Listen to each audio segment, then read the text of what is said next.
से कुछ देर पहले अमेरिका की तरफ से यह दावा किया गया है कि वो ईरान के से संपर्क में है और अगर सब कुछ सही रहता है तो आज रात को इस युद्ध में कोई ना कोई फैसला जरूर हो जाएगा।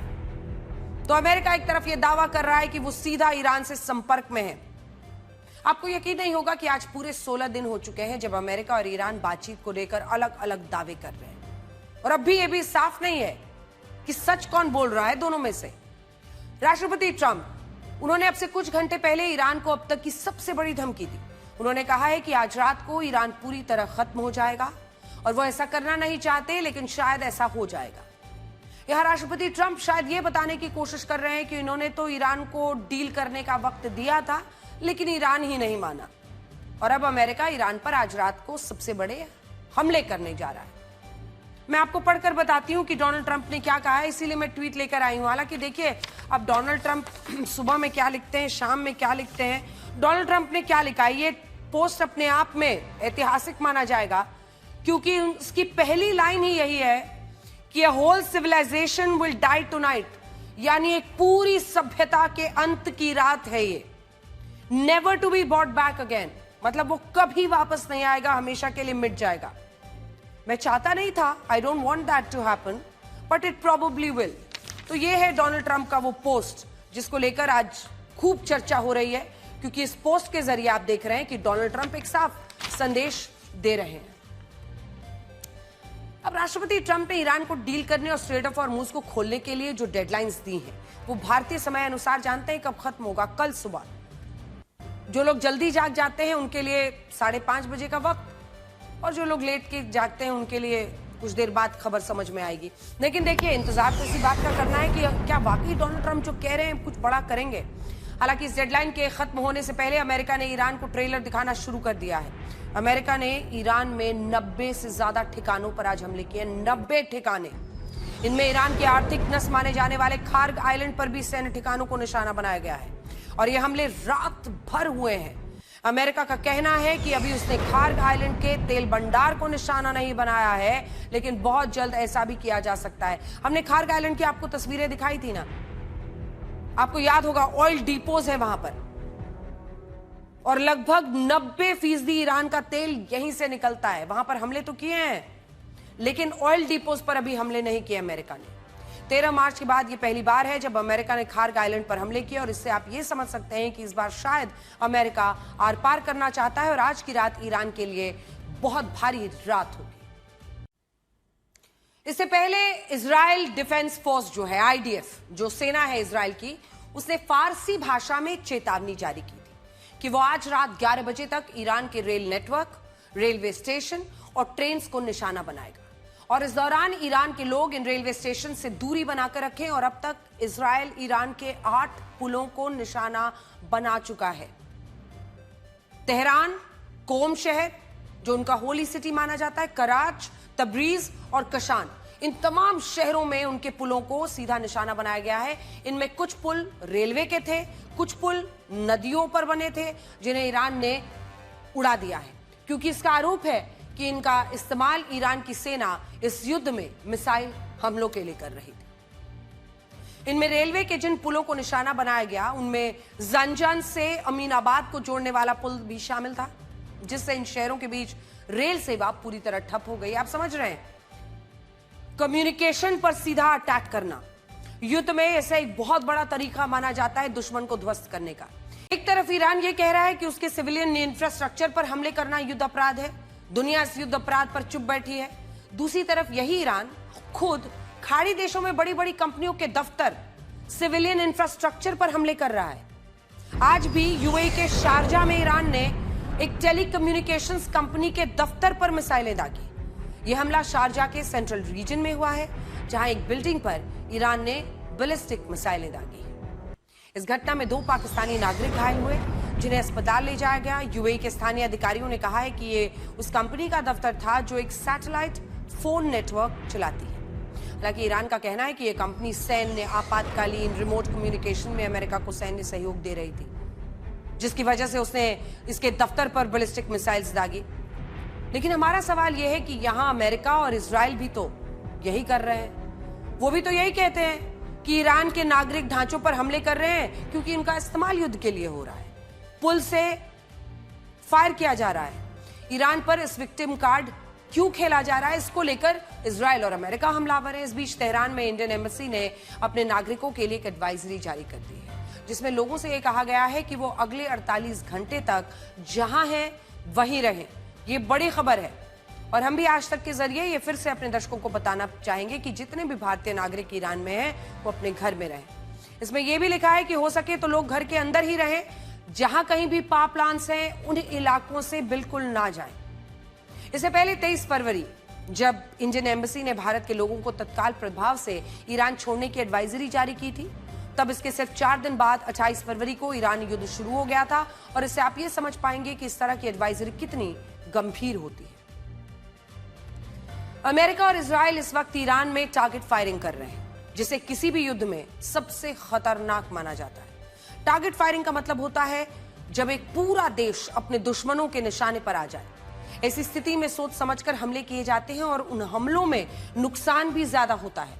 उदाहरण के लिए अभी पूरा ईरान अमेरिका और इजराइल के निशाने पर है।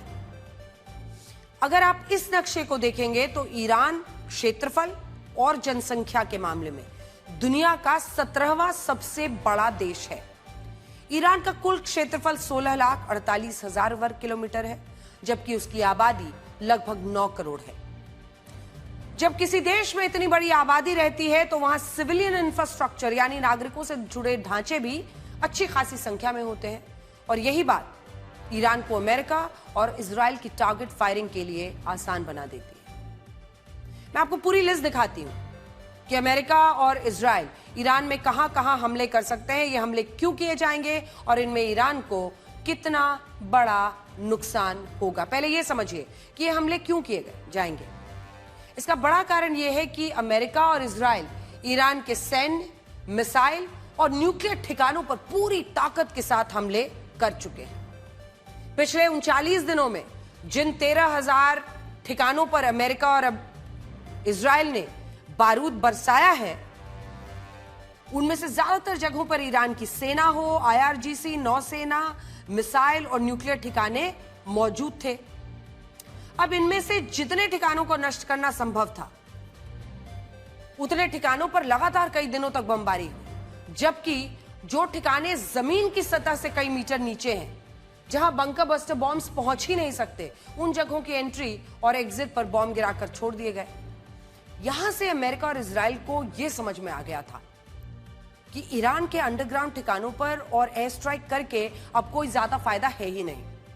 ऐसे में इन ठिकानों को छोड़कर ऐसे ठिकानों की एक नई लिस्ट बनाई गई, टारगेट लिस्ट, हिट लिस्ट, जहां हवाई हमले करने से ईरान को ज्यादा नुकसान, उसका पूरा कम्युनिकेशन ही तोड़ दीजिए, पूरा अंधेरा कर दीजिए। यही सोचकर ईरान के पावर प्लांट्स, उनके पुल, उनकी रेलवे लाइन, सबको निशाने पर लिया गया। ये सारे वो ढांचे हैं जो अंडरग्राउंड नहीं है, जिन्हें आसानी से नुकसान पहुंचाया जा सकता है और ऐसा करके ईरान को दबाव में डाला जा सकता है।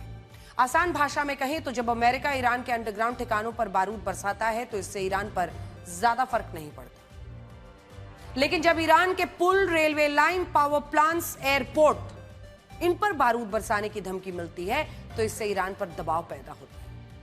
इसका कारण यह है कि ईरान इन्हें अमेरिका और इजराइल के हमलों से बचा नहीं सकता। दूसरा, इन्हें बनाने पर ईरान ने काफी पैसा खर्च किया है और उसकी अर्थव्यवस्था इतनी विशाल नहीं है कि वो इन्हें दोबारा से बना ले। यही कारण है कि इस बार अमेरिका और इजराइल की धमकी इस युद्ध को और भी ज्यादा खतरनाक और भी ज्यादा विनाशकारी बना रही है। आप सोचिए, जब वो, जिसको कहते हैं ना स्टोरी बोर्ड पर बैठना, जब वो अपने वर्क बोर्ड पर बैठते हैं कि हमें अब ईरान पर अपना हमला कैसे आगे ले जाना चाहिए ताकि वो दबाव में आए, तब उन्होंने ये सोचा होगा कि अब उसकी कम्युनिकेशंस, उसकी जितनी बिजली है, इन चीजों पर टारगेट करना होगा, इंपॉर्टेंट एसेट्स पर, ताकि उनका कम्युनिकेशन, उनका आना जाना, उनका काम करना सब प्रभावित हो। मैं बड़ी स्क्रीन पर अब आपको कुछ दिखाना चाहती हूं क्योंकि इसी से आपको समझ में आएगा कि आखिर ये जो हिट लिस्ट बनाई गई है। सबसे पहले आप ये देखिए कि ईरान की 70% आबादी उत्तरी और पश्चिमी इलाकों में रहती है। पूर्वी और दक्षिणी ईरान में ज्यादा लोग नहीं रहते और इस नक्शे से आप ये समझ पाएंगे कि जो इलाके लाल सर्कल में दिख रहे हैं वही क्षेत्र अमेरिका और इजराइल के निशाने पर ज्यादा रहेंगे। इनमें ईरान का रेल, ये देखिए प्रति 1 वर्ग किलोमीटर में जो आबादी है वो हम आपको दिखा रहे हैं। ये टोटल मैपिंग है जिससे आप समझ पाएंगे कि कहां पर लोग सबसे ज्यादा रहते हैं। तो नजर इसमें रखिए कि तेहरान जहां पर 96 लाख लोग हैं, 2000 प्रति 1 वर्ग किलोमीटर 2000 लोग यहां पर एक सेकेंड, तेहरान में 96 लाख लोग रहते हैं। ये तेहरान वाला ऊपर है, तो ये ग्राफ है जिससे आपको, वही कौम में आप देखिएगा 14 लाख लोग, अहवाज में 13 लाख, सबसे ज्यादा बस वही है तेहरान में। बाकी ज्यादातर औसतन देखिएगा 17 से लेकर 23 लाख के बीच में, इस्फहान के भी आसपास। जूम इन कर दीजिए। और ये जो आप रेजेस देख रहे हैं, इसी से ये रेजेस का मतलब यही है कि यहां पर इस्फहान 23 लाख, 96 लाख सबसे ज्यादा तेहरान में है। ये ग्राफ आपको दिख रहा है ऊपर। बाकी हर जगह 14 लाख, 17 लाख, 13 लाख। वही एक जगह इस तरफ इस हिस्से में है मशहद में, जहां पर 34 लाख लोग प्रति 1 वर्ग किलोमीटर रहते हैं। यह हमारा सोर्स है कॉन्टूर स्टैटिस्टिक्स टाइम्स वर्ल्डोमीटर। ये 26 फरवरी 2026 का डेटा है। तो हमने ये मैप आपके लिए सिर्फ इसलिए निकाला है ताकि आपको इससे अंदाजा लग सके कि भाई कौन सा वो हिस्सा है ईरान का जहां पर बमबारी करके सबसे ज्यादा ईरान पर दबाव बनेगा। तो वो जगह है तेहरान। ईरान का रेल नेटवर्क सबसे ज्यादा संवेदनशील है, वो भी आपको दिखाते हैं। लेकिन उससे पहले जब आप देखेंगे इस मैप पर, तो देखिए तेहरान, ये पूरा इलाका ईरान में रेल नेटवर्क का, तो ईरान का जो रेल नेटवर्क है वो सबसे संवेदनशील है। ईरान का रेल नेटवर्क 9455 किलोमीटर लंबा है। कुल 360 रेलवे स्टेशन वहां पर है। इनमें तेहरान रेलवे स्टेशन से हर साल करीब 1.5 करोड़ यात्री सफर करते हैं। अब ऐसे में आप देखिए कि अगर मशहद रेलवे स्टेशन से 1 करोड़ 40 लाख, कोम रेलवे स्टेशन से 20 लाख, तबरीज रेलवे स्टेशन से लगभग 14 लाख, अहवाज रेलवे स्टेशन से 12 लाख, इस्फहान रेलवे स्टेशन से 11,70,000 यात्री आवाजाही करते हैं। अगर इन सभी 6 रेलवे स्टेशन पर ही इजराइल ने बमबारी कर दी तो ईरान का रेल नेटवर्क पूरी तरह बर्बाद हो जाएगा, तबाह हो जाएगा। अनुमान है कि इन पर हमला होने से ईरान को $40 बिलियन यानी 3,71,000 करोड़ रुपए का नुकसान होगा, सिर्फ इन रेलवे स्टेशन पर, 6 रेलवे स्टेशन पर जो सबसे ज्यादा एक्टिव हैं, सेंसिटिव हैं। इससे ईरान की अर्थव्यवस्था टूट जाएगी। ईरान में ट्रेनों के जरिए हर साल 3 करोड़ 30 लाख टन सामान को एक जगह से दूसरी जगह पहुंचाया जाता है। रेल नेटवर्क के निशाना बनने से इन सामानों की आपूर्ति रुक जाएगी, पूरे देश में हाहाकार मच जाएगा और ईरान बर्बाद हो जाएगा। यहां ईरान ये कह रहा है कि उसके रेल नेटवर्क पर हमला करना युद्ध अपराध है, लेकिन इजराइल और अमेरिका कह रहे हैं कि इन्हीं ट्रेनों के जरिए मिसाइलों को एक जगह से दूसरी जगह भेजा जा रहा है। IRGC के कमांडर्स, जवानों ने इन्हीं चलती फिरती ट्रेनों को अपना ठिकाना बनाया हुआ है। रेल नेटवर्क के अलावा ईरान की जो अंडरग्राउंड मेट्रो है उसको भी निशाना बनाया जा सकता है, जिसके लिए यह कहा जा रहा है कि IRGC के कमांडर्स इन मेट्रोज को भी चलते फिरते कमांड सेंटर्स की तरह इस्तेमाल कर रहे हैं। इन्हें तेहरान मेट्रो की आप तस्वीरें देखिए जो 310 किलोमीटर लंबी है। यह मेट्रो नेटवर्क अब हम आपको दिखा रहे हैं। तेहरान 34 माफ कीजिएगा, तेहरान स्टेशन का आपको 310 किलोमीटर लंबी है। इसके बाद दिखा दीजिए अब मशहद 34 किलोमीटर लंबी है। बड़ा देश है ईरान, जिसमें कुल 2 लाइंस हैं और कुल 35 मेट्रो स्टेशन हैं, और इन्हें भी अब निशाना बनाया जा सकता है। शिराज में जो मेट्रो है वो लगभग 24 से 32 किलोमीटर लंबी है। इस मेट्रो को बनाने में ईरान ने, जानते हैं, 40,000 करोड़ रुपए खर्च किए। इस्फहान शहर की मेट्रो लाइन 20 से 25 किलोमीटर लंबी है, जिसका आप वीडियो इस वक्त देख रहे हैं। और तबरीज की मेट्रो लाइन 17 से 20 किलोमीटर लंबी है। और अगर इन्हें अमेरिका निशाना बनाता है, हमने एक एक जगह की मेट्रो की तस्वीर आपके लिए निकाली है। अगर ये मेट्रो स्टेशंस बॉम्ब होते हैं या ये मेट्रो लाइंस, ये मेट्रो ट्रेन्स पर आगे बॉम्बिंग होती है, तो ईरान काफी पीछे चला जाएगा। ट्रेनों के बाद सबसे ज्यादा सामान सड़कों के रास्ते इधर उधर भेजा जाता है, क्योंकि ईरान के उत्तरी और पश्चिमी इलाकों में ज़ैग्रोस की पहाड़ियों पर बड़े बड़े पुल बने हुए हैं। इसीलिए इन पुलों को भी अमेरिका निशाना बना सकता है। ईरान में कुल 3 लाख छोटे बड़े पुल हैं, 3 लाख। लेकिन अमेरिका के लिए इन सभी को निशाना बनाना जरूरी नहीं है। कैसे वो कम पुलों पर ही हमला करके सबसे बड़ा डैमेज कर सकते हैं। इस नक्शे पर आप जिन 5 जगहों को देख रहे हैं, अगर वहां बने पुलों को भी अमेरिका निशाना बनाने में कामयाब हो गया तो अनुमान है कि ईरान को इससे 10,000 करोड़ रुपए का नुकसान होगा। इससे ईरान के कई शहर, कई जिले एक दूसरे से कट जाएंगे। पैसों के नुकसान से भी बड़ा नुकसान युद्ध के वक्त पर होता है अगर कम्युनिकेशन ठप पड़ जाए, आवाजाही ठप हो जाए। इनमें लगभग 3.4 किलोमीटर लंबा है पर्शियन गल्फ ब्रिज। ये तस्वीरें भी हमने, जो मेन टारगेट्स हैं अमेरिका की, इनकी तस्वीरें हमने आपके लिए निकाली है। लगभग 3.5 किलोमीटर लंबा ये पर्शियन गल्फ ब्रिज है, जिसके नष्ट होने से स्ट्रेट ऑफ हॉर्मूज में केशम द्वीप का संपर्क मेनलैंड ईरान से खत्म हो जाएगा। अब सोचिए, यही मैं आपको समझा रही थी कि अगर इन पावर प्लांट्स पर, अगर इन ब्रिजेस पर, सबसे ज्यादा ट्रेन्स पर, ब्रिजेस पर हमले का मतलब यह है आवाजाही का ठप होना, और फिर ईरान के तमाम हिस्से अलग थलग पड़ जाएंगे, संपर्क में दिक्कत होगी, आने जाने में दिक्कत होगी। ऐसी स्थिति में यह भी हो सकता है कि अमेरिका ईरान के केशम द्वीप पर कब्जा करके स्ट्रेट ऑफ हॉर्मूज को अपने नियंत्रण में ले ले। यही वही पुल है जिसे ईरान 50 सालों से आज तक बना रहा है। 50 साल से बना रहा है ईरान ये पुल। इस पर 6,500 करोड़ रुपए खर्च हो चुके हैं, और अगर ये पुल नष्ट होता है तो ईरान फिर से 50 साल पीछे चला जाएगा। दूसरा पुल है, मतलब ये चल रहा है पुल, लेकिन इसमें अभी भी कंस्ट्रक्शन का काम चल रहा है साथ के साथ। दूसरा पुल है लेक उर्मिया ब्रिज। ये जानते हैं कहां पर है? ईरान के अजरबैजान प्रांत में है। ये पुल ईरान के तबरीज और उर्मिया को आपस में जोड़ता है। इसे बनने में ईरान को 29 साल लगे बनाने में। इस पर 923 करोड़ रुपए खर्च किया। अगर ये पुल नष्ट होता है तो ईरान यहां इस इलाके में 29 साल पीछे पहुंच जाएगा। 29 साल में यहां पहुंचे थे। राजधानी तेहरान में भी ईरान ने सद्र मल्टी लेवल एक्सप्रेसवे बनाया है 900 करोड़ रुपए खर्च करके। ये दुनिया का 11वां सबसे बड़ा एक्सप्रेसवे है, और इसे बनाने के लिए भी ईरान के पास पैसा नहीं था, लेकिन कई सालों के बाद ये भी बना, और अब अमेरिका इसे भी नष्ट कर सकता है। चौथा पुल जिसे अमेरिका नष्ट कर सकता है, इजराइल नष्ट कर सकता है, वो है करुण 4 आर्क ब्रिज, और ये ईरान का सबसे बड़ा आर्क ब्रिज है जो 378 मीटर लंबा है। इस पुल के नष्ट होने से यहाँ कई इलाकों में बाढ़ आ सकती है, हाइड्रो पावर प्लांट तबाह हो सकता है, ईरान के कई इलाकों का संपर्क भी टूट सकता है। और पांचवा पुल है खादिर केबल स्टेड ब्रिज, जो ईरान के अहवाज में है। अहवाज को ईरान का ऑयल और स्टील हब माना जाता है, और यहां इस पुल को अमेरिका ने उड़ाया तो ईरान की, समझ लीजिए, 18 से 20% तेल आपूर्ति सीधा स्वाहा, खत्म। हम एक बार फिर से कहना चाहते हैं कि ईरान के नागरिक ढांचों पर हमला नहीं होना चाहिए, सरासर गलत है। लेकिन यहां हमें यह भी देखना होगा कि ईरान क्या कर रहा है। ईरान खुद मानवता की कौन सी आज बातों को स्वीकार रहा है और नैतिकता को मान रहा है। तो न्यूयॉर्क टाइम्स का दावा है कि इन हमलों में अमेरिका क्रूज मिसाइल्स का इस्तेमाल कर सकता है। अगर ऐसा होता है तो इसका मतलब यह होगा कि अमेरिका के लड़ाकू विमान ईरान के हवाई क्षेत्र में ना घुसकर दूर से ही उस पर क्रूज मिसाइल्स दागेंगे, और उसके पावर प्लांट्स, पुल, दूसरी जगहों को निशाना बनाया जाएगा।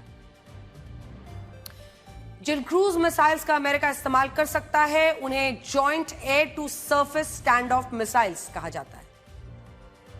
इनकी क्षमता जो है वो अधिकतम मारक क्षमता है 1000 किलोमीटर। स्टेल्थ टेक्नोलॉजी के कारण इनके लिए दुश्मन के रडार से बचना आसान होता है। ये दुश्मन की सीमा में घुसे बिना हमला करते हैं, और ऐसे एक क्रूज मिसाइल स्टेडियम के बराबर जगह को पूरी तरह से नष्ट कर सकती है। एक समझ लीजिए, जो स्टेडियम होता है उतनी बड़ी जगह को नष्ट कर सकता है। और माना जा रहा है कि मिसाइलें इस वक्त ईरान के आसपास तैनात हो चुकी हैं। ये हम न्यूयॉर्क टाइम्स के हवाले से आपको बता रहे हैं। हालांकि यहां हम इस बात को जोड़ना चाहते हैं कि राष्ट्रपति ट्रंप इस युद्ध में कुल 6 बार ईरान को आखिरी अल्टीमेटम दे चुके हैं। हर बार उन्होंने अपने अल्टीमेटम की डेडलाइन पूरी होने के बाद एक नई डेडलाइन दी, और ऐसे में इस बार भी अमेरिका ईरान पर हमले करता है या नहीं, ये आज रात को ही पता चलेगा। हालांकि राष्ट्रपति ट्रंप ने ईरान को एक जानवर बताते हुए ये कहा है कि उसे अब किसी भी हाल में रोकना ही होगा। सुनिए। They killed 45,000 people in the last month, more than that. I think it could be as much as 60. They kill protesters, they're animals. And we have to stop them, and we can't let them have a nuclear weapon. Very simple. Iran कह रहा है कि राष्ट्रपति Trump द्वारा उसे जानवर कहना उसकी पूरी सभ्यता का अपमान है। ईरान ने एक कार्टून भी जारी किया है जिसमें राष्ट्रपति ट्रंप को एक टेबल पर ईरान के मिसाइलों के सामने बैठे हुए दिखाया गया है, और ये लिखा गया है कि राष्ट्रपति ट्रंप सिर्फ मिसाइलों की भाषा को ही समझते हैं। ईरान ने अमेरिका के सीज फायर के प्रस्ताव को भी खारिज किया और उसे ये कहा है कि जब तक उसकी 10 मांगे पूरी नहीं होंगी तब तक ईरान इस युद्ध को खत्म नहीं करेगा। इनमें पहली शर्त है युद्ध को पूरी तरह खत्म करना। अमेरिका चाहता था कि इस युद्ध को पहले 45 दिनों के लिए रोका जाए, फिर दोनों देशों के बीच आगे के लिए बातचीत की जाए, लेकिन ईरान कह रहा है कि उसे अस्थायी युद्ध विराम चाहिए ही नहीं। तो अगर आपके मन में यह सवाल है कि यह युद्ध कब तक चलेगा, अगर आपके मन में यह सवाल है कि क्या इस युद्ध को ट्रंप लंबा खींचेंगे, क्या ईरान मानेगा नहीं मानेगा, तो इसका जवाब यही है कि ईरान कह रहा है कि अल्प युद्ध विराम के लिए हम तैयार नहीं हैं। जो फाइनल करना है अभी करो, हमारी शर्तों को मानो, नहीं तो हम लड़ते रहेंगे। और जब तक ईरान लड़ता रहेगा, इजराइल खाड़ी देशों पर हमला करेगा, अमेरिका चुपचाप बैठे रहने की हिम्मत दिखा ही नहीं सकता, क्योंकि फिर ये खाड़ी देश पूछेंगे कि भाई हम तो नतमस्तक हुए थे कि तुमसे सुरक्षा की गारंटी मिलेगी, कहां है वो गारंटी। इसीलिए ये युद्ध लंबा चल सकता है। इसका एक ही तरीका है कि अमेरिका और ईरान के बीच में एक समझौता हो। ईरान का यह भी कहना है कि उस पर लगाए गए सभी प्रतिबंधों को वापस लिया जाए। स्ट्रेट ऑफ हॉर्मुज पर अमेरिका के नए प्लान का खुलासा हो। अभी तक ईरान कह रहा था कि वो स्ट्रेट ऑफ हॉर्मुज से गुजरने वाले जहाजों से टैक्स वसूलेगा। वो उसे युद्ध विराम की शर्तों के तौर पर पेश कर रहा था और टैक्स लेने का अधिकार देने की बात कह रहा था। लेकिन अब अमेरिकी राष्ट्रपति डोनाल्ड ट्रंप ने स्ट्रेट ऑफ हॉर्मुज को लेकर अपनी मंशा जाहिर कर दी। उनका कहना है कि टैक्स वसूली सिर्फ अमेरिका करेगा और उसके अलावा कोई नहीं। एक प्रेस कॉन्फ्रेंस के दौरान डोनाल्ड ट्रंप ने हॉर्मुज पर ईरान के टैक्स वसूलने की बात पर उनसे सवाल पूछा गया और उसके जवाब में उन्होंने कहा कि ईरान नहीं, अमेरिका को स्ट्रेट ऑफ हॉर्मुज से टैक्स वसूली का अधिकार है, क्योंकि इस युद्ध में आज के वक्त पे स्ट्रेट ऑफ हॉर्मुज एक ऐसा खजाना है जो हर दिन अपने करोड़ों रुपए कमाकर आपको दे सकता है और उसके लिए कुछ करना भी नहीं है, बस बैठे बैठे वसूली करिए। स्ट्रेट ऑफ हॉर्मुज से दुनिया का करीब 20% कच्चे तेल का व्यापार होता है, इसीलिए ये पूरी लड़ाई है। इसकी वजह यह है कि स्ट्रेट ऑफ हॉर्मुज प्रमुख समुद्री मार्गों में से एक है जो करीब 33 किलोमीटर चौड़ा है। इसकी चौड़ाई भले ही 33 किलोमीटर हो, लेकिन यहां से दुनिया के करीब 20% कच्चे तेल का व्यापार होता है। एक अनुमान है कि स्ट्रेट ऑफ हॉर्मुज से सालाना करीब 50,370 जहाज गुजरते हैं, यानी प्रतिदिन करीब 138 जहाज। अगर हर जहाज से टैक्स के तौर पर $1 बिलियन, सिर्फ $1 बिलियन ले लीजिए, यानी 9,400 करोड़ रुपए वसूल लिए गए, तो वसूली करने वाले देश की सालाना कमाई जानते हैं 4,70,000 करोड़ रुपए होगी। और यह रकम इतनी ज्यादा है कि इसके लिए अमेरिका और ईरान कई महीनों तक उसके बाद युद्ध लड़ सकते हैं। लेकिन रणनीतिक रूप से देखें तो स्ट्रेट ऑफ हॉर्मुज पर नियंत्रण करना और वहां पर टैक्स वसूली की प्रणाली बनाना अमेरिका के लिए मुश्किल है, मगर ईरान के लिए बहुत आसान। डोनाल्ड ट्रंप ने कुछ दिन पहले दावा किया था कि ईरान की नेवी खत्म हो चुकी है और उनके पास अब कोई युद्धपोत नहीं है। बावजूद इसके स्ट्रेट ऑफ हॉर्मुज के हिस्से वाले समंदर पर वो नियंत्रण हासिल नहीं कर पाए। हॉर्मुज से टैक्स वसूली के सपने देख रहे ट्रंप की सेना अभी तक ओमान की खाड़ी से फारस की खाड़ी तक जाने की हिम्मत नहीं जुटा पाई है। अमेरिका की इस नाकामी की एक बड़ी वजह है ईरान के 30 छोटे छोटे द्वीप जो स्ट्रेट ऑफ हॉर्मुज के आसपास है। इनके जरिए ईरान वहां की हर मूवमेंट पर नजर रखने में सक्षम है। इसमें भी ऐसे द्वीप जो स्ट्रेट ऑफ हॉर्मुज के नजदीक हैं, वो ईरान को रणनीतिक रूप से फायदा पहुंचाते हैं। यहां तक की ये स्थिति है कि इस इलाके से गुजरने वाले जहाजों को इस बात का बहुत ख्याल रखना पड़ता है कि वो ईरान के द्वीप वाले क्षेत्र में ना जाएं। अनेकों द्वीप हैं उनके, बच बच कर उन्हें जाना पड़ता है, क्योंकि अगर ऐसा होता है तो ईरान की सेना एक्शन में आ जाती है। मुख्य रूप से स्ट्रेट ऑफ हॉर्मुज के पास ईरान के 9 ऐसे आइलैंड्स हैं, द्वीप हैं, जिनसे ईरान पूरे क्षेत्र पर नियंत्रण पा सकता है। इसमें एक है हॉर्मुज द्वीप, जिसके नाम पर स्ट्रेट ऑफ हॉर्मुज कहा जाता है। इसी के पास में लराक, केशम, ये आइलैंड्स हैं। केशम आइलैंड ईरान का सबसे बड़ा आइलैंड है और यहां पर उसने navy base, missile system, radar station सब लगाए हुए हैं। सैन्य गतिविधियों के लिए यह द्वीप ईरान के लिए बहुत मायने रखता है और इसी की मदद से वो स्ट्रेट ऑफ हॉर्मुज को ब्लॉक भी कर सकता है। इसके अलावा हेंगम, ग्रेटर टुनब, लेसर टुनब जिसे कहते हैं, अबू मूसा, सीरी, ये तमाम आइलैंड्स मौजूद हैं। स्ट्रेट ऑफ हॉर्मुज पर सैन्य नियंत्रण पाने के लिए ईरान के बहुत काम आ सकते हैं ये तमाम